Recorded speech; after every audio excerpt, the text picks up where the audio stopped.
पूर्व सांसद चौधरी बृजेंद्र सिंह की सद्भाव यात्रा 2 दिन बावल विधानसभा के बाद रेवाड़ी पहुंची, जिसमें अपने सैकड़ों कार्यकर्ताओं के साथ पूर्व वित्त मंत्री कैप्टन अजय यादव भी मौजूद रहे। कार्यकर्ताओं ने उनका फूल मालाओं से भारी स्वागत किया। इस अवसर पर चौधरी बृजेंद्र सिंह ने जमकर भाजपा की मौजूदा सरकार पर निशाना साधा। उन्होंने ऑपरेशन सिंदूर पर सवालिया निशान लगाते हुए कहा कि अनगिनत विदेश यात्राओं के बावजूद ऑपरेशन सिंदूर फेलियर रहा, क्योंकि ऑपरेशन सिंदूर जैसी बड़ी कार्यवाही के वक्त भी भारत के भाई कहे जाने वाले नेपाल और भूटान जैसे देश भारत से दूरी बनाए रहे। 11 वर्षों तक जिसकी जी हजूरी की, अब वही अमेरिका भारत की किश्तों में बेइज्जती कर रहा है। उनकी यात्रा में शामिल हुए पूर्व वित्त मंत्री कैप्टन अजय यादव ने सभी कार्यकर्ताओं का आभार व्यक्त किया। चौधरी बृजेंद्र सिंह ने भाजपा से क्यों हुई उबन के सवाल पर कहा, भाजपा में सांसद बनने के बाद धारा 370 पर भाजपा के भाषणों से ही हो गई थी उबन। किसान आंदोलन व अग्निवीर पर भाजपा की सोच किसी कीमत पर बर्दाश्त नहीं थी। उन्होंने कहा कि सद्भाव यात्रा वोट मांगने के लिए नहीं, बल्कि 36 बिरादरी को एकता के सूत्र में बांधने वाली, भाईचारे को कायम रखने के लिए यात्रा है। उन्होंने कहा, वोट चोरी में भाजपा के साथ चुनाव आयोग की भूमिका भी संदेह के घेरे में है, जो अब जनता जान चुकी है।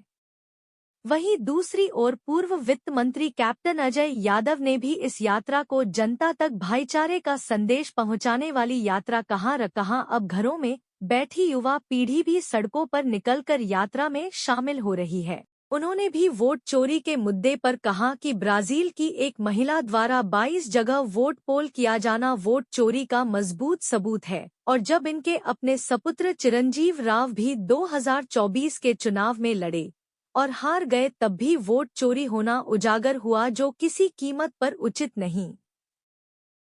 बृजेंद्र जी यात्रा रेवाड़ी हल्के में आज शुरू कर रहे हैं और हमारा बहुत ही अच्छा प्रोग्राम रहा बावल के अंदर।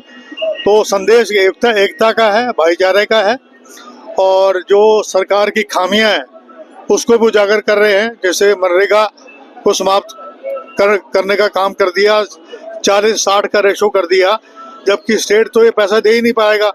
तो उसको तो एक तरीके से महात्मा गांधी का नाम भी हटा दिया और जी राम कर दिया। दूसरा जो है वोट चोरी का मामला है, 22 जगह ब्राजील की एक महिला वोट दे रही है, उसके बारे में भी सारा कुछ बता दिया। रेवाड़ी का जो है कोई भी आदमी ये नहीं कह रहा था कि चिरंजीव राव हारेगा, लेकिन जब नतीजे आए तो सब जो है अवाक थे। तो मेरा कहने का मकसद ये है कि इसमें भी कोई ना कोई राज है, कोई तकनीकी राज हो सकता है, कोई भी कुछ हो सकता है। दूसरा जो है, जो समाज के अंदर जो विघटन हो रहा है, जो कभी कोई 80-20 की बात करता है, कोई अहीर नॉन अहीर की बात करता है, कोई जाट नॉन जाट की बात करता है, कोई पंजाबी नॉन पंजाबी की बात करता है, जो समाज के अंदर जिस तरीके से विघटन हो रहा है उसको समाप्त करने के लिए।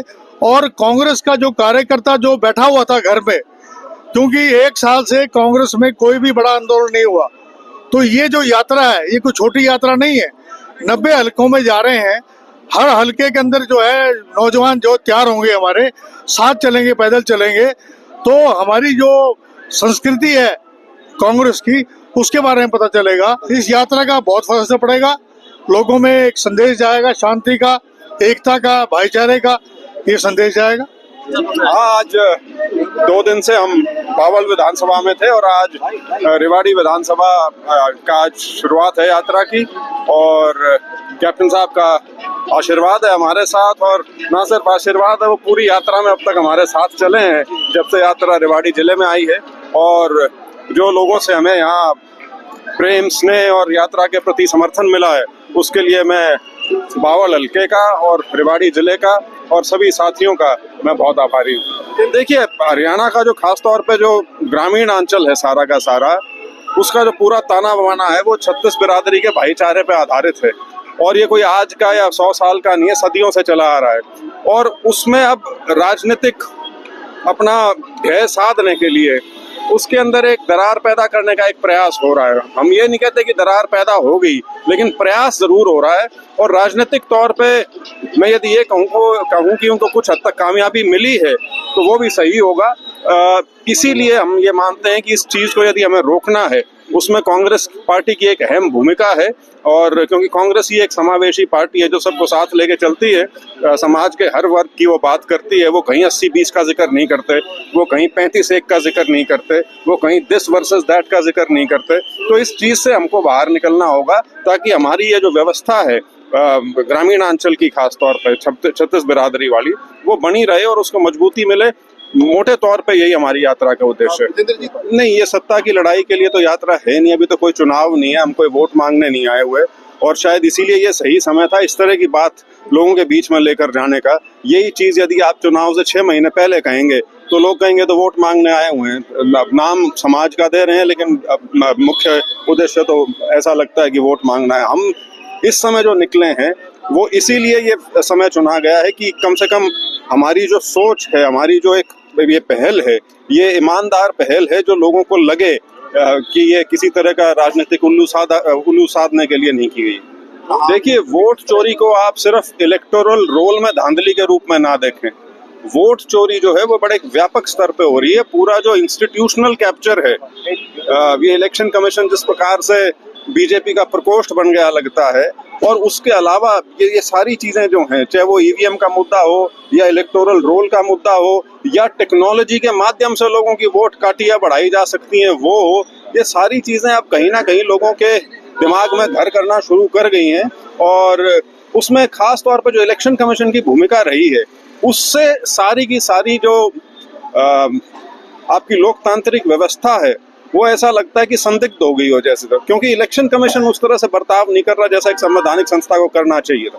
ऑपरेशन सिंदूर में भी कल भी आपने एक बयान दिया था, क्या है पूरा मामला, क्या किस नजरिए से? नहीं, वो तो मैंने एक फॉरेन पॉलिसी फेलियर के नाते कहा था कि ये जो इतनी विदेश यात्राएं हुई हैं, इतने बड़े बड़े सम्मान दिए गए हैं, बहुत ऐसा एक माहौल बनाया जा रहा था कि हम पता नहीं विश्व पटल पे कितनी महान शक्ति बन के उभर चुके हैं।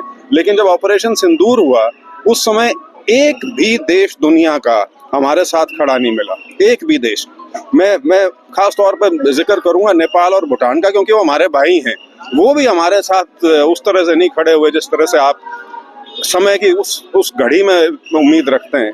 तो उस नाते ये था कि फॉरेन पॉलिसी के स्तर पे तो बिल्कुल फेलियर हो गया। 11 साल में जो अमेरिका को लगातार जिस प्रकार से उनको रिझाने का एक प्रयास चल रहा था और उसने आपको दुत्कार दिया बिल्कुल ऐन मौके पे आके, और अमेरिका हमारे देश की किश्तों में बेइज्जती करने लग रहा है। तो अगर ऑपरेशन सिंदूर को उस नाते यदि आप देखेंगे तो आपको समझ में आएगा कि वो नहीं है जो बताया जा रहा है। सुरेंद्र जी, 5 साल आपने भी भाजपा के साथ बिताए, 4.5 साल। हाँ, क्या ऊपन हो गई कि साथ छोड़ना?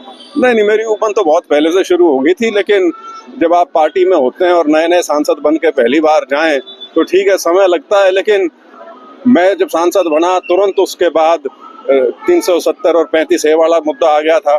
उसमें जो भाषण दिए गए थे मेरे को वहीं से तकलीफ होनी शुरू हो गई थी। उसके बाद किसान आंदोलन आ गया, उसके बाद अग्निवीर आ गया, फिर महिला रेसलर्स का मुद्दा आ गया। तो सारे वो मुद्दे जो हरियाणा के थे वो राष्ट्रीय मुद्दे बने हुए थे, और जो बीजेपी का उनके प्रति रवैया था वो मेरी बर्दाश्त से तो कम बाहर था।